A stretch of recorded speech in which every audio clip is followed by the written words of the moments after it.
আসসালামু আলাইকুম। আমাদের গ্রাম বাংলায় যদি আপনারা দেখতে পান, এই যে দেখেন, হয়তোবা এই জিনিসটা বিলুপ্তর পথে। এই যে আমরা ছোটবেলায় ঘুড়ি উড়াতাম আকাশের দিকে।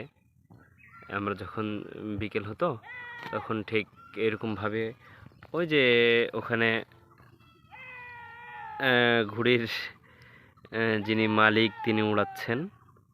ওখানে একজন, ওই যে ওখানে আরো দুইজন এই যে একসঙ্গে উঠতেছে দুইটা ঘুড়ি। তো তো আমরা আমার ভাতিজা নোমান ছাগল টানতেছে। নোমান, তুমি একটু এদিকে আসো তো। আকাশে কি উঠতেছে ওগুলো বলো তো? আকাশে কি উঠতেছে ওগুলো? ঘুড়ি। কে বানাইছে ওগুলো বলো তো? তুমি আমার কাছে আসো, আমার কাছে আসো। হ্যাঁ বলো তো ওগুলো কি? ঘুড়ি। হ্যাঁ, তো তুমি ঘুড়ি বানাতে পারো? তাই? তুমি উড়াইছো কখনো ঘুড়ি? কবে উড়াইছো?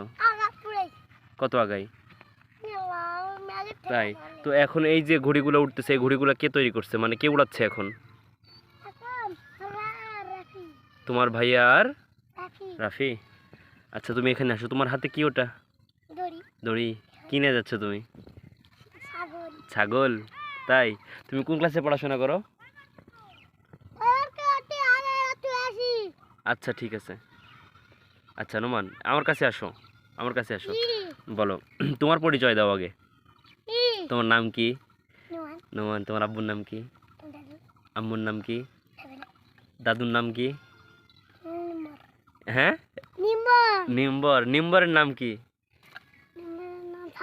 শামসুল নিম্বর। আচ্ছা ঠিক আছে। তোমার বাসা কোথায়? ও হ্যাঁ, গ্রামের নাম বলো। বাংলাদেশ।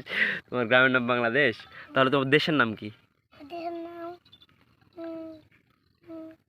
ভুলে গেছো? আচ্ছা, এটা হচ্ছে আমির হামজা। ইনি হচ্ছে ঘড়ির মালিক আর কি। এই যে এনার ঘড়ি উড়াচ্ছে তিনি। এই যে আমির হামজা, বলো এই ঘড়ি কে তৈরি করছে?